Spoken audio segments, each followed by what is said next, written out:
बोल news headquarter. अस्सलामुअलैकुम। बोल न्यूज़ हेडक्वार्टर्स के साथ मैं हूं अफशीन कुरैशी और मैं हूं सोनिया शेख। न्यूज़ हेडलाइंस आपने जानी, बुलेटिन की टॉप स्टोरीज में शामिल करेंगे। बारिश से तबाही,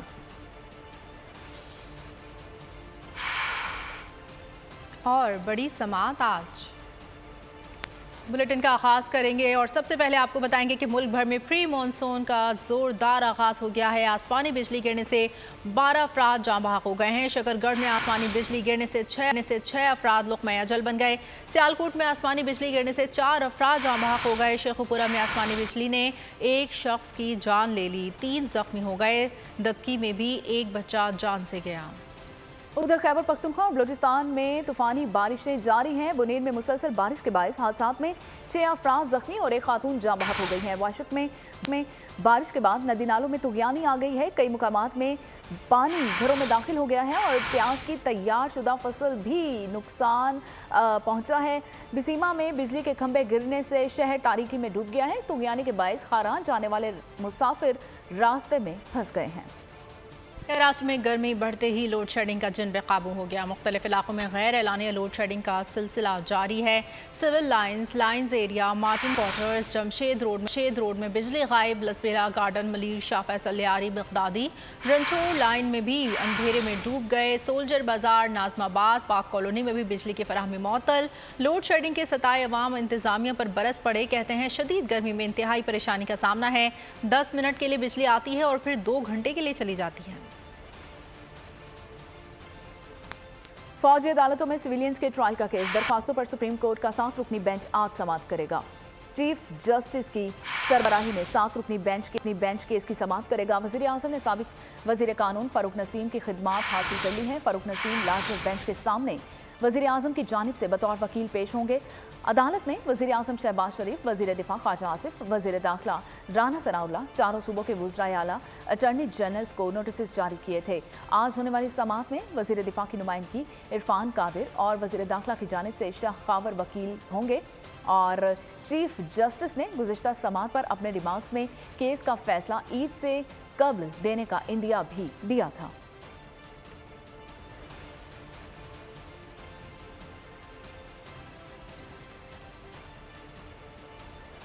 खबरों में अब आगे देखिए। चट मंगनी पट बिया। बाप बेटी के बाद बाप बेटा भी दुबई पहुंच गए। आसिफ अली जरदारी और बिलावल भुट्टो जरदारी मुत्तहिदा अरब अमारात चले गए। नवाज शरीफ, शहबाज शरीफ, मरीम नवाज पहले से दुबई में मौजूद हैं। शरीफ और जरदारी खानदान मिल बैठेंगे। आइंदा इलेक्शन की हिकमत अमली पर बातचीत होगी। ईद से कबल दुबई पाकिस्तानी सियासत के लिए अहम। आसिफ जरदारी और बिलावल भुट्टो भी UAE पहुंच गए। जराये के मुताबिक शरीफ और जरदारी खानदान मिल बैठेंगे। सियासी सूरत हाल पर गौर होगा। आइंदा इंतखाबात की हिकमत अमली पर बातचीत होगी। इलेक्शन में सीट एडजस्टमेंट होगी या नहीं, मंशूर क्या होगा, निगरान सेटअप कैसा होना चाहिए, तमाम तर मामला पर गुफ्तगू होगी। शहबाज शरीफ फ्रांस से लंदन गए थे, जहाँ बड़े भाई नवाज शरीफ के साथ दुबई पहुँच गए। मरीम नवाज अपने खानदान के साथ पाकिस्तान से दुबई गयी। आम इंतखाबात की तैयारियां। इलेक्शन कमीशन का इंतखाबात की तैयारियों पर अहम इजलास आज होगा। चारों सूबाई इलेक्शन कमिश्नर्स वीडियो लिंक से इजलास में शरीक होंगे। इजलास में आइंदा आम इंतखाबात की तैयारियों का जायजा लिया जाएगा। इजलास में इंतखाबात के लिए आरोज की तैनाती की हतमी मंजूरी दे दी जाएगी। सूबाई इलेक्शन कमिश्नर्स इंतखाबात की तैयारियों पर ब्रीफिंग देंगे। चीफ इलेक्शन कमिश्नर का इंतखाबात की तैयारियों के लिए हर सोमवार को इजलास बुलाने का फैसला और हर हफ्ते इलेक्शन कमीशन इंतखाबात की तैयारियों पर पेशरफ्त का जायजा लेगा। चट मंगनी पट बिया। सदर मुमलिकत के हज पर जाते ही इत्तेहादी हुकूमत ने न सिर्फ एक ही दिन में कौमी असम्बली से बिल पास करा लिया, बल्कि 1 घंटे के अंदर वजारत पार्लिमानी उमूर को भिजवा भी दिया। कायम मुकाम सदर सादिक संजरानी से फौरी दस्तखत भी करा लिए जाएंगे। बिल के तहत नाअहली की ज़्यादा से ज़्यादा मुद्दत 5 साल है। सदर मुमलिकत के हज पर जाते ही इत्तेहादी हुकूमत की सियासी फायदा उठाने के लिए फुर्तियां नाअहली से ज्यादा मुद्दत 5 साल किए जाने का बिल कौमी असम्बली से मंजूर कराया और 1 घंटे के अंदर ही वजारत पार्लिमानी उमूर को भिजवा दिया गया। जल्द से जल्द कायम मकाम सदर मुमलिकत सादिक संजरानी से बिल पर दस्तखत करा लिए जाएंगे, जिसके बाद ये बिल बाकायदा एक्ट बन जाएगा। सदर मुमलिकत आरिफ अलवी हज पर गए हैं, जिसके बाद हुकूमती इत्तेहादी सादिक संजरानी कायम मकाम सदर हैं। हुकूमत की जानिब से सियासी फवायद के लिए पास कराए गए कई बिल्स पर सदर मुमलिकत आरिफ अलवी ने दस्तखत नहीं किए थे। नवाज शरीफ की वतन वापसी का मामला, वजीर आजम ने कानूनी टीम तश्कील दे दी है। कानूनी टीम नवाज शरीफ के केसेस के खात्मे के लिए काम को तेज बनाएगी। कानूनी टीम नवाज शरीफ की वापसी में कानूनी रुकावटों के खात्मे के लिए किरदार अदा करेगी। वजीर कानून सेनेटर आजम नज़ीर तारड़ कानूनी टीम की सरबराही कर रहे हैं। मुआविन खुसूसी अताउल्लाह, इरफान कादिर और कानूनी मुशीर कमेटी में शामिल हैं। कमेटी में केसेस की पैरवी करने वाले अमजद, परवेज और दीगर वकला भी शामिल हैं। आवाम पर 215 अरब रुपए के मजीद टैक्सेस लगेंगे। पेट्रोल महंगा होगा। तनख्वाहदार पहले से ज़्यादा टैक्स देंगे। 466 अरब रुपए बेनज़ीर इनकम सपोर्ट प्रोग्राम के तहत तकसीम किए जाएंगे। कौमी असम्बली ने माली साल 2023-24 का बजट पास करा लिया। पुराने AC पंखों पर 2000 रुपए फ़ी पंखा टैक्स लगेगा। तरक्की पर 950 अरब रुपए खर्च किए जाएंगे। डार की तजावीज़ पर राजी ऐवान, टैक्सों का आएगा नया तूफान। कौमी असम्बली ने 14,480 अरब रुपए का फाइनेंस बिल कसरत राय से मंजूर कर लिया। स्पीकर राजा परवेज अशरफ की जेर सदारत इजलास में बिल की शिकवार मंजूरी ली गई। आवाम पर 215 अरब के मजीद टैक्सेस लगेंगे। हदफ 9,200 से बढ़ाकर 9,415 अरब मुकर्रर कर दिया गया। All those in favor of it may say ayes. All those against it may say no. I think the ayes have it and consequently the amendment is adopted. Petroleum levy 50 से बढ़ाकर 60 रुपए फी लीटर कर दी गई। Benazir income support programme की रकम 459 अरब से बढ़ाकर 466 अरब कर दी गई। तरक्की पर 950 अरब रुपए खर्च होंगे। नए बजट के मुताबिक पुराने पंखे और बल्ब महंगे होंगे। पुराने टेक्नोलॉजी वाले AC फैंस पर 2000 रुपए फी पंखा और बल्ब पर 20% टैक्स लगेगा। खाद पर 5% फेडरल एक्साइज ड्यूटी। प्रॉपर्टी की खरीद फरोख्त पर टैक्स 1 से बढ़ाकर 2% करने। जूसेस पर एक्साइज ड्यूटी 10 से बढ़ाकर 20% करने की भी मंजूरी दी गई। 30 से जायद मुतालबात ज़र भी मंजूर किए गए। दिफा के लिए 24 अरब 98 करोड़, पावर डिवीजन के 358 अरब 45 करोड़ रुपए से जायद के ज़िमनी मुतालबा और पेट्रोलियम डिवीजन का 63 अरब 23 करोड़ रुपए से जायद का ज़िमनी मुतालबा मंजूर किया गया। वाइस चेयरमैन तहरीक इंसाफ शाह महमूद कुरैशी ने वज़ीर ख़जाना से इस्तीफे का मुतालबा कर दिया। मीडिया से बातचीत में कहा कि अवाम पर 215 अरब का मजीद बोझ डाला गया है।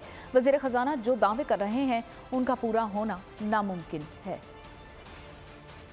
वो कौम जो महंगाई के बोझ में पिसी पड़ी है, 215 अरब के मजीद टैक्स उस पर लगाए जाएंगे। इसाक डार साहब को मुस्तफ़ी होना चाहिए क्योंकि IMF का उन पर एतमाद नहीं है।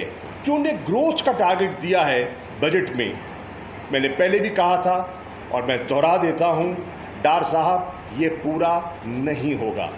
यहाँ आपको बताएं कि लोग भारी प्रोटोकॉल देखकर गालियां देते हैं। आगे पीछे पुलिस रखना छोड़ दें। जान का खौफ है तो ओहदा छोड़कर बतौर रुकने असम्बली काम करें। कौमी असम्बली में वज़ीर दिफा ख्वाजा आसिफ हुकूमती अहदेदारों पर खूब बरसे, बोले मुआशी सूरत हाल के सबब हमें सहूलतें ज़ेब नहीं देती। चेयरमैन सेनेट की मराहत से मुतल्लिक पास बिल की हमारा ऐवान हिमायत ना करे।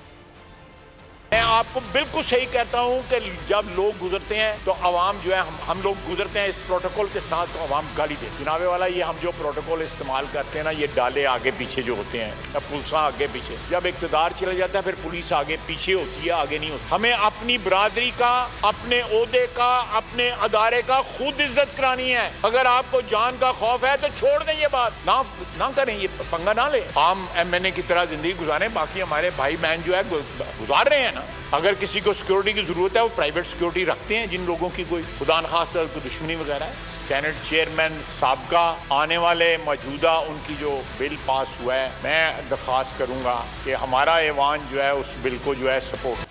ओवरसीज़ पाकिस्तानी भी पाक फ़ौज के शाना बशाना 9 मई के वाक़यात के खिलाफ ऑस्ट्रेलिया के शहर सिडनी में रैली।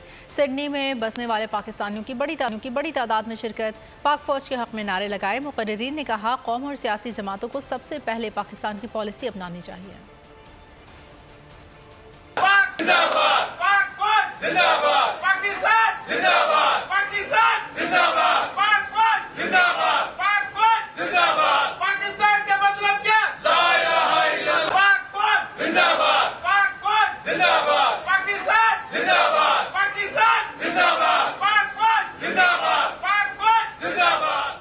भीरा NA82 से PTI के उम्मीदवार पीर फारूक बहाउल हक शाह ने पार्टी छोड़ने का ऐलान कर दिया। वीडियो पैगाम में 9 मई के वाक़यात की मजम्मत भी कर दी। कहा पाक फौज हमारा फख्र है।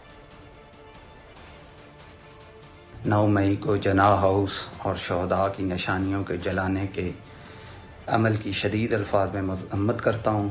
पाक अफवाज हमारा फ़ख्र हैं। पाकिस्तान तहरीक इंसाफ से अलहदगी का ऐलान करता हूँ। अल्लाह पाकिस्तान को, उसकी आवाम को और उसके इदारों को हमेशा सलामत रखे। पाकिस्तान जिंदाबाद। यूनान कश्ती हादसा केस के ज़मन में FIA इस्लामाबाद जोन का इंसानी स्मगलर्स के खिलाफ क्रैकडाउन जारी। FIA anti human trafficking circle Rawalpindi ने अब तक 5 मुकदमा दर्ज करते हुए मुख्तलिफ कार्रवाइयों में 6 इंसानी स्मगलर्स को गिरफ्तार कर लिया है। मुलजमान को कलर सैयदा, झंग और पेशावर से गिरफ्तार किया गया। मुलजमान ने शहरियों को बैरून मुल्क यूरोप का झांसा देकर करोड़ों रुपए बटोरे। गिरफ्तार मुलजमान में तनवीर अहमद, मोहम्मद यूसुफ, जुनैद महमूद, मोहम्मद इस्लाम, हैदर अली और दरान खान शामिल हैं, जो शहरियों को पाकिस्तान से लीबिया और लीबिया से यूनान बजरिया कश्ती भिजवाने में मुलविस थे। मुलजमान के खिलाफ कार्रवाई मुतासरीन के लवाहिकीन की निशानदेही पर की गई। जिना हॉस्पिटल में लाई गई लाश का मुअम्मा अभी तक हल ना हो सका। पुलिस ने मुतवफ़िया आयशा के शौहर आदिल को हिरासत में ले लिया है और पुलिस का कहना है कि आयशा के वालिद के बयान की रोशनी में मज़ीद कार्रवाई होगी। पुलिस ताहाल लाश हॉस्पिटल लाने वाले मर्द और खातून को गिरफ्तार न कर सकी। आयशा गुलिस्तानी जौहर की रिहायशी और शादीशुदा थी। पुलिस ने लाश सांस को देने से इनकार कर दिया और सांस के बयानात में तजाद की बुनियाद पर उसे भी शामिल तफ्तीश कर लिया गया है। किसी में दम है तो पकड़ के दिखाए। कराची में वारदातें करने वाले डाकुओं का पुलिस को खुला चैलेंज। डाकुओं ने शेरशाह पराचा कब्रिस्तान में शहरियों से लूट मार की वीडियो खुद ही बना ली, फिर सोशल मीडिया पर अपलोड कर दी। डाकुओं ने 2 मोटरसाइकिलों पर सवार 4 शहरियों को लूटा। ओकाड़ा थाना सदर की हुदूद 24 GD में लड़की ज्यादती के बाद कत्ल। गांव के उबाश लड़कों ने 17 साल लड़की को ज्यादती के बाद कत्ल किया और लड़की के भाई का कहना है कि मुलजमान ने घर से अगवा करने के बाद ज्यादती की। ज्यादती के बाद मेरी हमशीरा को कत्ल करके दरख्त के साथ लटका दिया गया। लड़की की शनाख्त अलीना बीबी के नाम से हुई है। पुलिस ने मौके पर पहुंचकर नाश को तहवील में ले लिया है और मुलजमान के खिलाफ मुकदमा दर्ज कर लिया गया है। एबटाबाद नथिया गली की मशहूर चोटी मिरनजानी चोटी पर जाने वाले 6 सयाहों की गुमशुदगी की तला। रेस्क्यू ज़राए के मुताबिक सयाहों का ताल्लुक इस्लामाबाद से बताया जा रहा है। रेस्क्यू और पुलिस की टीमें सर्च ऑपरेशन में हिस्सा ले रही हैं। मरी रेस्क्यू की जानब से दी गई इतला पर नथिया गली सयाहती मुकाम मिरनजानी चोटी पर मुश्तरका सर्च ऑपरेशन शुरू किया गया।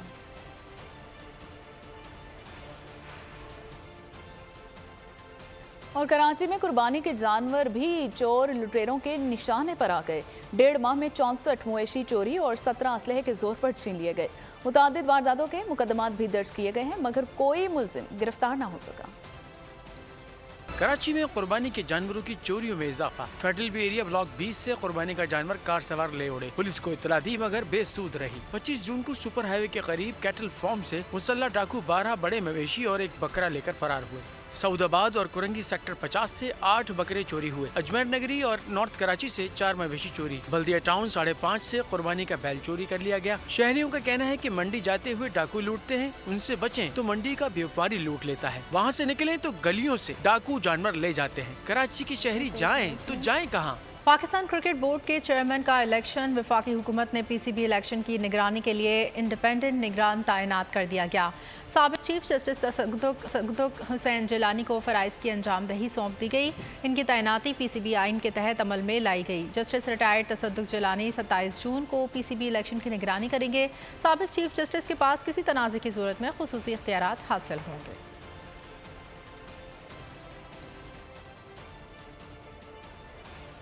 पाकिस्तानी साइकिलिस्ट ने स्पेशल ओलंपिक वर्ल्ड गेम के साइकिलिंग इवेंट की 10 किलोमीटर टाइम ट्रायल रेस में गोल्ड मेडल अपने नाम कर लिया है। सफ़ीर आबिद ने 10 किलोमीटर का फासला 23 मिनट और 2.2 सेकंड में मुकम्मल किया है। पाकिस्तान अब तक 10 गोल्ड मेडल्स जीत चुका है।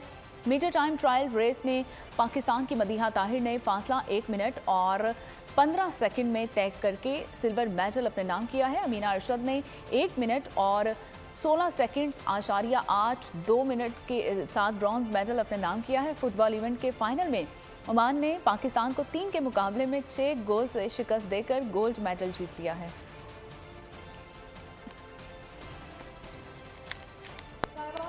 ड्रैगन बोट रेस का इनेकाद। रेस में शरीक टीमों ने जीत के लिए जान लड़ा दी। हाज़रीन ने रेस को खूब एंजॉय किया।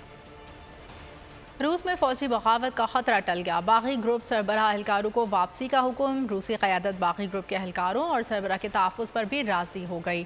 बेलारूसी सदर ने रूसी क़यादत और बागी ग्रुप में मुफ़ाहमत के लिए किरदार अदा किया और दोनों फ़रीक़ैन को जंगबंदी पर आमादा किया। उस पर बागी ग्रुप वागनर के सरबराह प्रिगोजिन ने अपने एहलकारों को वापसी का हुक्म दिया और हिदायत की कि वो मॉस्को की जानिब पेशकदमी रोकें और यूक्रेन में पोजीशन संभालें। एलामिया में बताया गया कि दोनों फरीक़ैन ने खून रेजी और बैरूनी मुदाखलत से बचने के लिए जंग बंदी पर रजामंदी का इजहार कर दिया है। रूस में फौजी बगावत का खतरा टल गया। बागी ग्रुप सरबराह एहलकारों को वापसी का हुक्म। रूसी क़यादत बागी ग्रुप के एहलकारों और सरबराह के तहफ़्फ़ुज़ पर भी राज़ी हो गई। बेलारूसी सदर ने रूसी क़यादत और बागी ग्रुप में मुफ़ाहमत के लिए किरदार अदा किया और दोनों फरीक़ैन को जंगबंदी पर आमादा किया। इस पर बागी ग्रुप वैगनर के सरबराह प्रिगोजिन ने अपने एहलकारों को वापसी का हुक्म दिया और हिदायत की कि वो मॉस्को की जानिब पेशकदमी रोकें और यूक्रेन में पोजीशन संभालें। एलामी में बताया गया कि दोनों फरीक़ैन ने खून रेजी और बैरूनी मुदाखलत से बचने के लिए जंगबंदी पर रजामंदी का इजहार किया। और मोदी सरकार की दोगली पॉलिसियां बेनकाब, अफगान हुकूमत को नाकाम बनाने के लिए भारत के हरबे। मोदी सरकार ने अफगान हुकूमत की जानिब से करप्शन के इल्जामात पर सफ़ीर फरमानदुज़ई की बरतरफी को मानने से इनकार कर दिया। कादिर शाह को अफगानिस्तान का चार्ज d'affaires तैनात करने का भी कबूल नहीं किया और इतलात के मुताबिक बागी तालिबान रहनुमा यूनुस कानूनी की सरबराही में वफ़द ने भी हाल ही में भारत का खुफिया दौरा किया है। ज़राए के मुताबिक भारत इस वक्त साबिक अफगान चीफ एग्जीक्यूटिव अब्दुल्ला से भी राबते में है और माहिरीन के मुताबिक भारतीय हुकूमत की बागियों की पुश्त पनाही अबूरी अफगान हुकूमत को गैर मुस्तहकम करने की साजिशों का हिस्सा है। तो आपको बताते चलें कि मोदी सरकार की दोगली पॉलिसीज़ बेनकाब हो चुकी हैं। अफगान अबूरी हुकूमत को नाकाम बनाने के लिए भारत के हरबे मोदी सरकार ने अफगान हुकूमत की जानिब से करप्शन के इल्ज़ामात पर सफ़ीर फरीद मामुजंदई को बरतरफ करने के लिए इनकार कर दिया है और कादिर शाह को अफगानिस्तान का चार्ज d'affaires तैनात करने को भी कबूल नहीं किया है। एतलात के मुताबिक बागी तालिबान रहनुमा यूनुस कानूनी की सरबराही में वफ़द ने भी हाल ही में भारत का खुफिया दौरा किया है। ज़राए के मुताबिक भारत इस वक्त साबिक अफगान चीफ एग्जीक्यूटिव अब्दुल्ला से राब्ते में है। माहिरीन के मुताबिक भारतीय हुकूमत की बागियों की पुश्तपनाही अबूरी अफगान हुकूमत को गैर मुस्तहकम करने की साजिशों का हिस्सा है। परदेस में देश के रंग नुमाया। बरतानवी शहर लीड्स में एशियन फैमिली फेस्टिवल का इनेकाद। मुख्तलिफ कम्यूनिटीज़ के बच्चों और फैमिलीज़ की शिरकत। फेस्टिवल में बच्चों के लिए मुख्तलिफ गेम्स और खाने पीने की अशिया के स्टॉल्स भी लगाए गए। फेस्टिवल का मकसद सैर व तफरी समेत मेल जोल और कम्यूनिटीज़ में माशरती ताल्लुकात में बेहतरी लाना था। पेरिस में 54वां एयर शो इख्तिताम पजीर हो गया है। दुनिया भर की हवाई कंपनीज ने अपनी मसनूआत नुमाइश के लिए पेश की। पाकिस्तान साख्ता JF-17 थंडर ने भी अपनी धाक बिछा दी। पाकिस्तान साख्ता तैयारों की उड़ान और करतब ने देखने वालों को अपना गरोवीदा बना लिया। और एंटरटेनमेंट की खबर में आपको बताएंगे कि पहाड़ों के बीच औरत की पुरस्कार मौत, खुफिया इदारे मुश्किल में पड़ गए। Action film force of the nature का ट्रेलर जारी। फिल्म 24 अगस्त को रिलीज़ की जाएगी। और इसी के साथ बोल न्यूज़ हेडक्वार्टर से फिलहाल इतना ही। मज़ीद खबरों के लिए विजिट कीजिए हमारी वेबसाइट bolnews.com। देखते रहिए बोल न्यूज़। बोल न्यूज़ हेडक्वार्टर। तू की जाने यार अमीरा, रोटी बंदा खा जाती है। यूनान में कश्ती उलटने का अलमनाक हादसा। उदास आंखें, चेहरों पर मायूसी, दिलों में अब भी प्यारों के बच जाने की आस। मेरी दरखास्त है वज़ीर आज़म अगे जल्दी तो जल्दी मेरे बच्चे की तलाश की जाए। गम की इस घड़ी में बोल रहा अपनों के साथ सहाफती फराइज को निभाते हुए पहुंचाई हर खबर अवाम तक। और यूनान में महाजरीन के जहाज को हादसे के बाद अब रेस्क्यू ऑपरेशन खत्म हो चुका है। बोल की खबर पर FIA की बड़ी कार्रवाई। इंसानी स्मगलरों के खिलाफ इक़दामात करते हुए गिरफ्तार कर लिया। ह्यूमन ट्रैफिकिंग सर्कल गुजरात ने बड़ी ये कार्रवाई की है जिसमें कश्ती हादसे में मुलव्वस अहम सरगना गिरफ्तार कर लिया गया है। 68% अवाम ने कश्ती हादसे की पल पल की खबर से जुड़े रहने के लिए देखा सिर्फ बोल न्यूज, क्योंकि बोल है पाकिस्तान का नंबर 1 न्यूज चैनल। सब्सक्राइब करें और बेल दबाएं ताकि कोई खबर रह न जाए।